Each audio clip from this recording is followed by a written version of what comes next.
9 passos para melhorar o seu desempenho de forma natural. Porque eu poderia falar assim, para melhorar o seu desempenho, você toma Durateston. Você vai falar, mas isso eu já sei, né? Mas eu quero de uma forma sem colaterais e tal. Então vamos começar aqui com a cafeína. Galera, a cafeína, eu comecei com ela porque assim, é meio que óbvio, a pessoa está cansada, toma cafeína.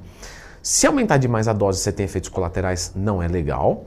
E se você toma uma dose e não sobe essa dose, o seu corpo pode ir se acostumando com ela. Na verdade, isso vai acontecer pelo processo que a gente chama de down regulation. E aí você para de responder a ela. Então você tem que parar de consumir a cafeína. Aí você vai se sentir pior, porque você tem um processo de dependência aí. Então você tem uma crise de abstinência. Inclusive eu já fiz vídeo completo da cafeína, tá? Lembra de procurar dentro do Twin mais tempo se tiver qualquer dúvida. E aí, você parando com ela por 2, 3 meses, quando você volta, aí você volta a responder bem. Então, para você usufruir bem da cafeína, você precisa ter uma sensibilidade a ela. E para isso, você tem que usar o menos possível. Então, vamos para o nosso número 8, a creatina. A creatina, ela faz a ressíntese do ADP em ATP. De novo, Leandro, esse negócio... Não, agora é sério, preciso te explicar mesmo. Agora não é para falar difícil, não. ADP, adenosina difosfato. ATP, adenosina trifosfato, difosfato, trifosfato. O ATP, ele é a nossa energia. Então, quando a gente faz uma contração muscular, a gente gasta ATP. E aí cai uma cadeia de fosfato, vira difosfato e ela não é tão eficiente. A creatina age como? Ela vai agir ajudando a transformar esse ADP em ATP mais rápido. Então, não quer dizer que você vai ter energia infinita. Porque ela não vai ser maior do que o teu gasto que você está treinando pesado, mas ela vai te ajudar a ter um pouco mais de ATP rapidamente. Então você melhora o desempenho do seu treinamento sem efeitos colaterais. Tá? Creatina é o suplemento mais estudado do mundo. E um outro que é esquecido é o nosso número 7, que é a beta-alanina. A beta-alanina faz esse mesmo processo, só que por outra via.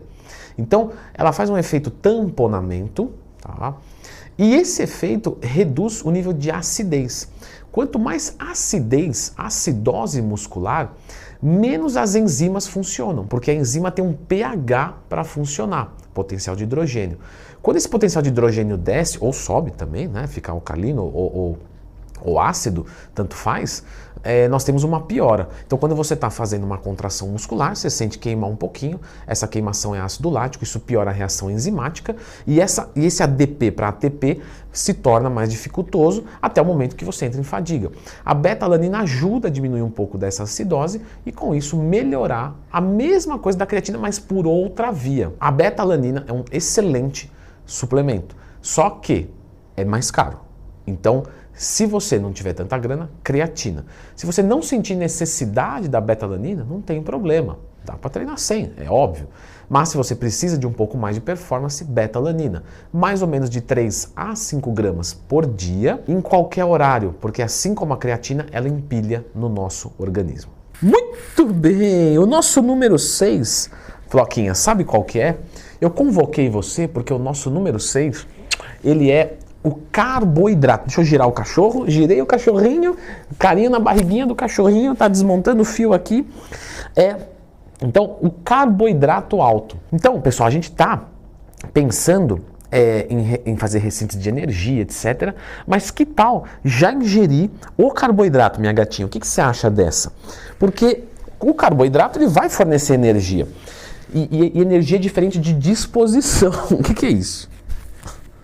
Assim, pronto. E energia é diferente de disposição. Então você pode ter energia sem disposição. Por exemplo, você toma uma maltodextrina, isso te dá carboidrato, te dá energia. Mas você pode continuar indisposto. E você pode tomar uma cafeína em jejum e ter disposição sem energia, sem ingestão de energia. Agora, quando falta de fato o carboidrato na dieta, ou próximo do horário de treinamento, você tem uma piora da performance. Aí você vai dizer, tudo bem, Leandrão, e como é que eu vou fazer isso aí em cut? Então, em cut não dá. Em cut a gente precisa apelar para as outras coisas dessa lista, porque o carboidrato vai ficar baixo no cut e você vai ter menos disposição, galera. Isso é normal. O pessoal quer ganha-ganha.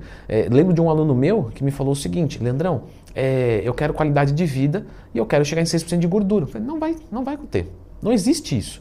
Porque para você reduzir tanto o percentual de gordura, você vai comprometer a qualidade de vida, porque você vai ter que ficar com carboidrato baixo e se exercitar. O fisiculturista é o único que treina mais e come menos. Então, você precisa ver o que você quer para a tua vida. Posso chegar em 6% e sustentar um pouco mais fácil? Sim, mas para chegar é custoso. O que eu posso fazer no cut para melhorar um pouco isso? Jogar todo o carboidrato antes do treinamento e o resto do dia proteína e gordura. Pô, Leandro, mas o resto do dia eu vou ficar morrendo. Viu como não dá para conciliar qualidade de vida e BF muito baixo? E esse já era o nosso número 5 da lista. Então, caso o carboidrato fique muito baixo, joga ele num pré-treino, mais ou menos 2 horas antes do seu treinamento. Se você treina pela manhã, joga todo antes de dormir, mas tenta concentrar em algumas horas antes do treinamento para não ficar morrendo igual a Floquinhas. Número 4. Galera, você já viu um fisiculturista treinando, certo? Ele treina pesado pra caramba, não treina? Treina. Aí você vai dizer, caramba, o cara, tudo bem, tem os hormônios, tem, lógico que tem. Mas como é que ele consegue treinar tão pesado com tão pouca comida e eu não? Porque ele é condicionado. Então uma maneira de você melhorar o seu desempenho, e para que eu estou falando isso? Porque às vezes você vai pegar uma pessoa que, sei lá, é lutadora, vai fazer um teste de aptidão física, um TAF, e ela tem que chegar lá com força, só que ela faz um período de carboidrato baixo, alguma privação, e aí? Então você se condicionando. E como é que você se condiciona? Lógico que é muito mais complexo do que isso, né? Inclusive vai ter curso de treinamento aí, fica de olho. Mas é basicamente treinando até a falha. Então quando você vai aumentando a tua capacidade de força, de resistência, mesmo em situações adversas, dormindo pouco, comendo pouco, você ainda vai ser melhor do que as outras pessoas que não treinam dessa maneira. E não só treinar dessa maneira, mas treinar para RML, resistência muscular localizada, e força máxima, certo, minha gatinha? Porque se você treinar só para hipertrofia, o esperado é que você consiga hipertrofia. É lógico, né? É óbvio que você vai ganhar força, vai ganhar resistência. Você está fazendo alguma coisa. Mas como é que você quer ganhar resistência da maior maneira possível? Fazendo treinamento de RML. Logicamente a hipertrofia fica em segundo plano. O mesmo para a força máxima. Uma outra forma para você melhorar o seu desempenho é descansando. Você vai dizer, Leandrão, esse é o meu.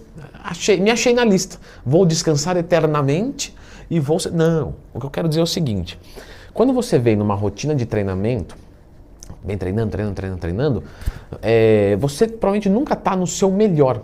Porque você está sempre... Cheguei bem no treino, saí mal. Cheguei bem no treino, saí mal. Então, para quem que serve essa dica? O cara vai treinar.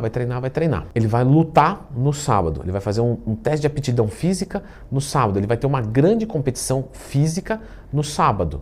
Ele vai tentar ficar de 3 até mesmo 7 dias sem treinar. Então ele não vai fazer nada, só descansando bem, e ele vai chegar lá com o seu pico de energia. Isso é periodização de treino. Carga regenerativa, vinda de várias cargas de choque, para, na sequência, competir, que não deixa de ser uma carga de choque. Quando você vai fazer uma periodização de treino, o dia da competição é a maior carga de choque do atleta. Claro, porque é ali onde ele vai mostrar tudo que dá. Então, se ele descansa, ele vai render melhor. Por isso que Copa do Mundo, futebol, é um negócio embaçado. Porque na Copa do Mundo é um jogo atrás do outro, o cara não consegue.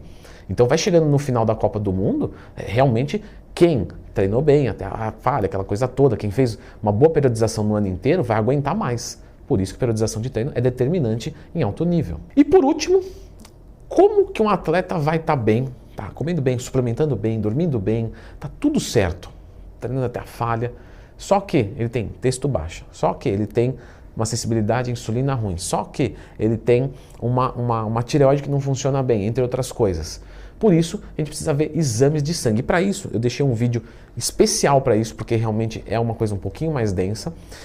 Se você está fazendo tudo certo, não está tendo resultados, ou não está tendo os melhores resultados, quer melhorar ainda mais, dá uma olhada nesses exames aqui específicos, eu ensinei para você quais ver, que aí você que está dando o melhor material de construção para a tua obra, agora vai ter os melhores pedreiros trabalhando a seu favor, que são os hormônios.